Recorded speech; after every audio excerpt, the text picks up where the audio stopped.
सियार की इस कहानी को अगर ध्यान से सुन लिया तो शत्रु आपका कुछ नहीं बिगाड़ पाएगा। दुष्ट लोगों की पहचान कैसे करें? मित्रों, इस संसार में 4 प्रकार के स्वभाव वाले लोग होते हैं। एक तो वे होते हैं जो ऊपर से कठोर और अंदर से भी कठोर होते हैं। दूसरे वो होते हैं जो ऊपर से कोमल और अंदर से भी कोमल होते हैं। तीसरे वो होते हैं जो ऊपर से कठोर और अंदर से कोमल होते हैं। और चौथे वो जो ऊपर से कोमल और अंदर से बड़े क्रूर होते हैं। इन चारों में फर्क क्या है? मित्रों, ये बात बड़े काम की है, इसे ध्यान से सुनना। जो लोग अंदर बाहर दोनों तरफ से कठोर होते हैं, उन्हें हर कोई बड़ी आसानी से समझ लेता है और सावधान भी हो जाता है। उससे मनुष्य कहीं गिर फंसने पर ही संतप्त होता है, वरना तो लोग उसे पहचान कर पहले से ही उससे बचने का उपाय ढूंढ लेते हैं।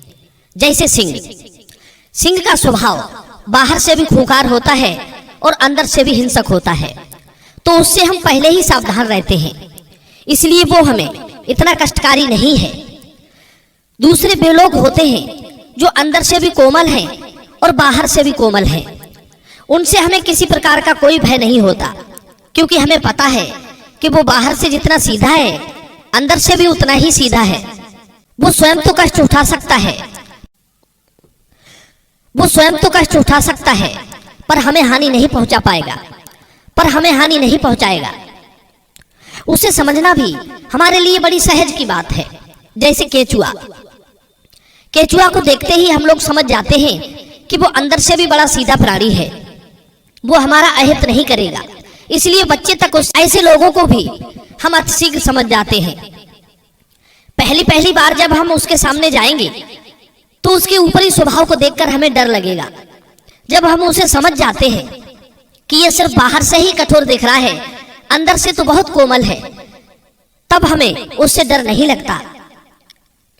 चौथे वे लोग होते हैं जो ऊपर से कोमल और अंदर से बड़े कठोर होते हैं।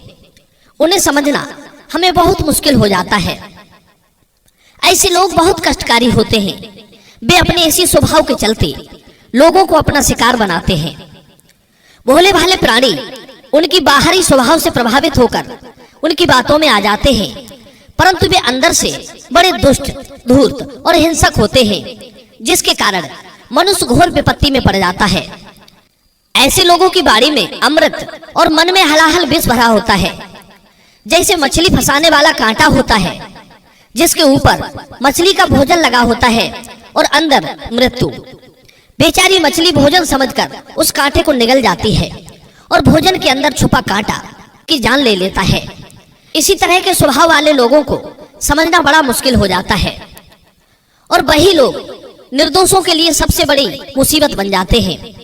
मित्रों, यही बात एक बार धर्मराज युधिष्ठिर ने पितामह भीष्म से पूछी थी, जब वे सरों की सैया पर पड़े थे। धर्मराज ने पूछा, पितामह, ऐसे लोगों की पहचान कैसे करें जो ऊपर से कोमल और अंदर से दुष्ट स्वभाव के होते हैं? युधिष्ठिर के सवाल का उत्तर देते हुए पितामह भीष्म बोले, हे वत्स, इस संबंध में मैं तुम्हें एक सिंह और सियार का इतिहास सुनाता हूँ। पूर्व काल की बात है। पुरिका नाम की नगरी में एक पौरिक नाम का राजा राज करता था, जो बड़ा ही नीच और क्रूर स्वभाव का था। वो हमेशा दूसरे प्राणियों की हिंसा करता रहता था। उसने अपने जीवन काल में अनेकों पाप किए थे, जिसके कारण मरने के उपरांत उसे एक सियार की योनि में जन्म मिला। उसे सियार रूप में भी अपना पिछला जन्म याद था कि मैं एक राजा था, क्रूर कर्म करने के कारण आज मैं सियार बना हूँ।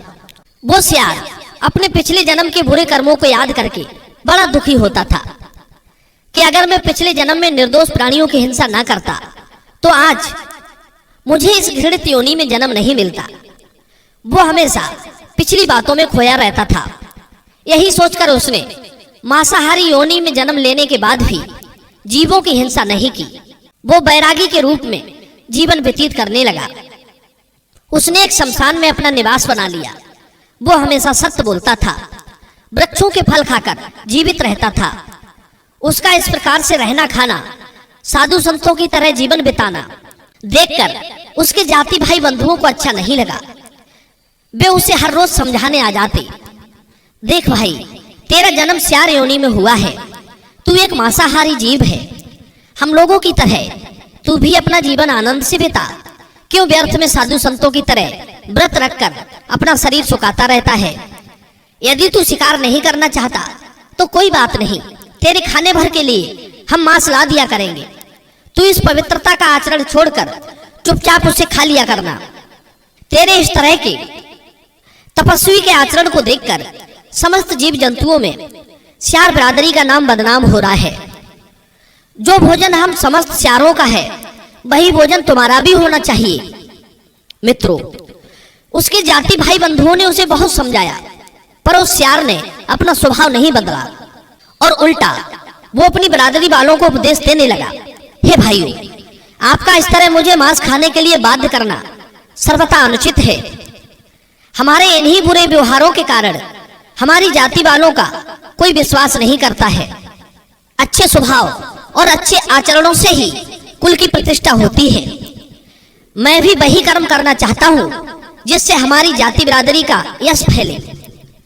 आप कहते हो कि मैं स्यार हूं तो मांस खाऊं, शमशान में रहता हूं तो जीव हिंसा करूं, ये जरूरी नहीं है।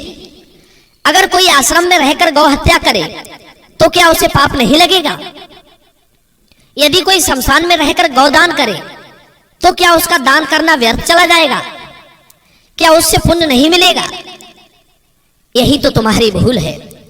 बुरी योनि, बुरे स्थान में जन्म लेकर अच्छे कर्म करने वाले को भी अच्छा फल प्राप्त होता है। शुभ तीर्थ स्थानों में, मंदिर और आश्रमों में रहकर बुरे कर्म करने वाले को भी पाप लगता है। यही अच्छे और बुरे कर्मों का प्रभाव है।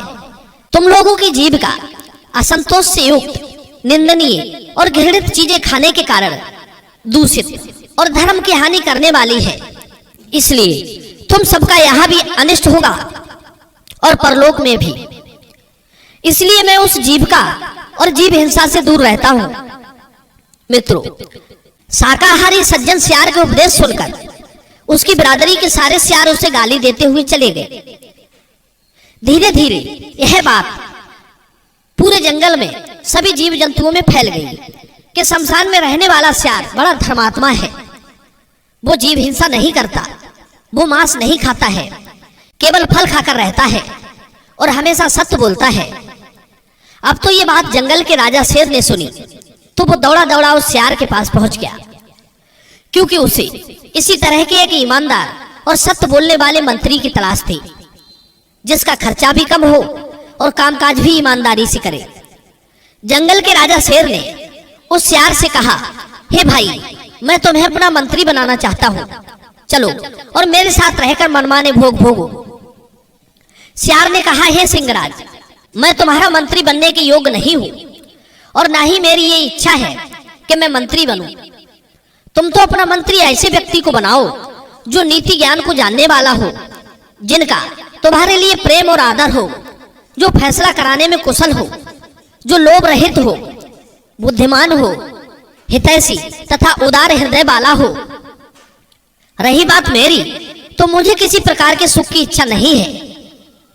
और दूसरी बात, यदि मैं तुम्हारा मंत्री बन गया तो मेरे विचार तुम्हारे पुराने नौकर चाकरों से, सेनापति और सभासदों से नहीं मिलेंगे, क्योंकि वे सब दुष्ट प्रवृत्ति के जीव हैं। वे सब मुझसे तंग आकर तुम्हें मेरे खिलाफ भड़काया करेंगे। ऊपर से जब मैं तुम्हारा मंत्री बन जाऊंगा तो वे सब मेरे अधीन होकर ही काम करेंगे और ये बात उन्हें अच्छी नहीं लगेगी। और आप तो जानते ही हैं कि मेरा स्वभाव सबसे अलग है। मैं अपने दयालु स्वभाव के कारण पापियों पर भी कठोर कार्रवाई नहीं कर सकूंगा। हे महाराज, इस समय मैं अपनी दुनिया में ही खुश हूँ, भगवान का भजन करता हूँ और निर्भय होकर घूमता हूँ। रूखे सूखे फल खाकर मैं बहुत खुश हूँ। कहते हैं एक जगह बेखटके पानी पीने को मिलता हो और दूसरी जगह भय देने वाला स्वादिष्ट अन्न प्राप्त होता हो। इन दोनों में मुझे उस पानी में ही सुख नजर आता है जो बिना किसी चिंता फिक्र, बिना किसी भय के पीने को मिल रहा है। विद्वान लोग कहते हैं कि राजा के पास रहने में हमेशा भय ही भय है।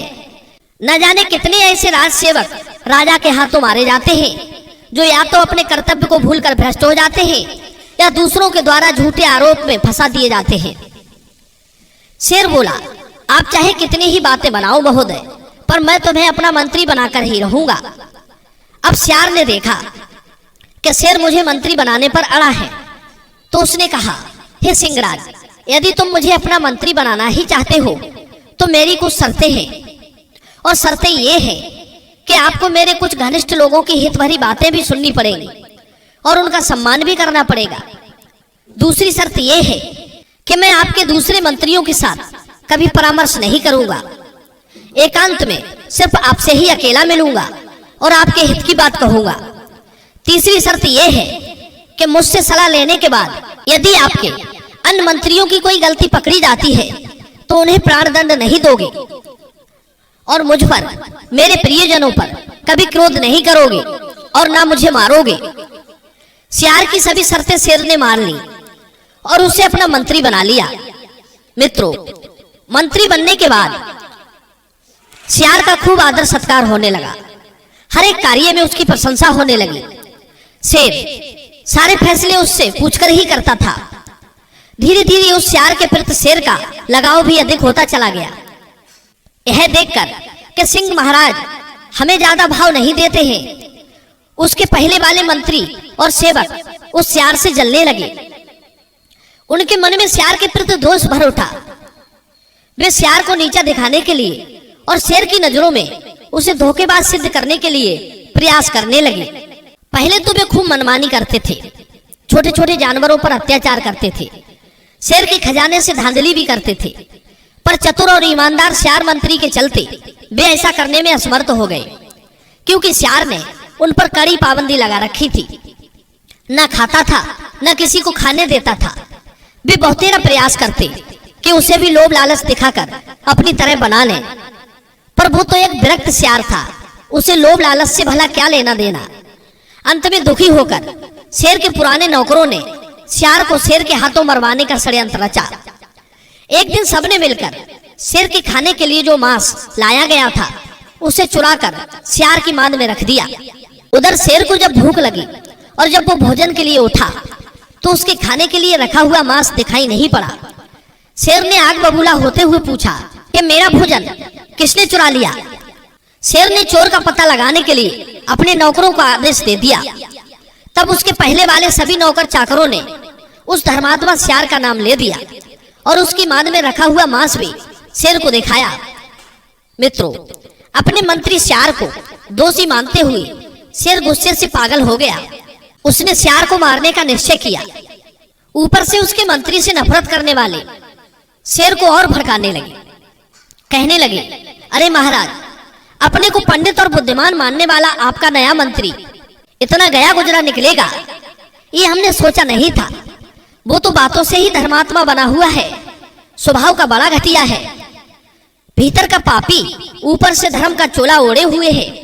मित्रों, उनके उकसावे में आकर शेर गुस्से से उसे मारने के लिए चल दिया। जब ये बात शेर की माता को पता चली कि सिंह अपने नए मंत्री सियार को मारने जा रहा है, तो उसने शेर को रोककर समझाया कि देखो बेटे, बिना सोचे समझे आवेश में लिया गया निर्णय पश्चाताप का कारण बनता है। तुम्हें इतनी शीघ्रता से अपने पुराने नौकरों की बात पर निर्णय नहीं करना चाहिए। हो सकता है कि ये उनका षड्यंत्र हो। किसी काम में लाग डांट होने पर दुष्ट लोग निर्दोष को ही दोषी बनाते हैं। किसी को अपने से ऊंची अवस्था में देखकर अक्सर लोगों को ईर्ष्या हो जाया करती है। ईर्ष्यालु लोग उसकी उन्नति सहन नहीं कर पाते, चाहे वो बिल्कुल ईमानदारी से कमाकर बढ़ता हो, फिर भी उसे गिराने के लिए उस पर झूठा आरोप मढ़ देते हैं। ये तो आप जानते ही हो कि लोभी ईमानदार से और आलसी तपस्वियों से दोष करते हैं, मूर्ख पंडितों से, दरिद्र धनियों से, पापी धर्मात्माओं से, कुरूप रूपवान से डहा रखते हैं। दुनिया में न जाने कितने ऐसे अज्ञानी, लोभी और कपटी हैं जो बृहस्पति के समान बुद्धि रखने वाले निर्दोष व्यक्तियों में भी दोष निकाला करते हैं। शेरनी बोली, जरा विचार करो, जो सियार फल खाकर जीवन चलाता है वो भला मांस क्यों खाएगा? ये बात तो तुम अच्छी तरह से जानते हो, पर ये बात तुम्हारे पुराने सेवक नहीं जानते हैं। मित्रों, शेरनी की बात शेर के समझ में आ चुकी थी। सोचने लगा, उसकी इसी आदत को देखकर तो मैंने उसे मंत्री बनाया था। जरूर उसे फंसाने का किसी ने षड्यंत्र रचा है। शेर ने अपने पुराने नौकरों से जब इस बात को सख्ती से पूछा तो उन्होंने डरकर सारी सच्चाई बता दी। शेर ने उन सभी धूर्त नौकरों को कठोर दंड दिया। उधर सियार ने जब सुना कि झूठे आरोप लगाने के कारण शेर उसे मारने वाला था तो उसे बड़ा दुख हुआ। वो दुखी मन से शेर के पास आया और बोला, महाराज, पहले तो आपने मुझे सम्मान दिया और अब अपमानित कर दिया। मुझे शत्रु समझ बैठे। अब मैं आपके पास रहने के योग्य नहीं रहा। कहते हैं जो अपने पद से हटाए गए हों, सम्मानित स्थान से नीचे गिरा दिए गए हों, जिनका सर्वस्व छीन लिया गया हो, जो दुर्बल हो, लोभी हो, क्रोधी हो और डरपोक हो, जिन्हें धोखे में डाला गया हो, जिनका धन लूटा गया हो, जिन्हें कलेश दिया गया हो, ऐसे सेवकों पर विश्वास करके उन्हें अपने पास नहीं रखना चाहिए। ऐसे सेवक शत्रुओं का काम करते हैं। यदि अब मैं आपका मंत्री बनकर और रहा तो मैं सदा भय के साथ रहूंगा और आप भी मुझ पर संदेह की दृष्टि रखेंगे। प्रेम का बंधन जब एक बार टूट जाता है तो उसका जुड़ना मुश्किल हो जाता है, और जो जुड़ा हुआ होता है वो बड़ी कठिनाई से टूटता है। किंतु जो बार बार टूटता और जुड़ता रहता है उसमें स्नेह नहीं रहता। मित्रों, इतना कहकर सियार मंत्री पद छोड़कर वन के लिए चला गया। कहते हैं चाहे कोई बाहर से कोमल हो या अंदर से, बिना परीक्षण विश्वास नहीं करना चाहिए।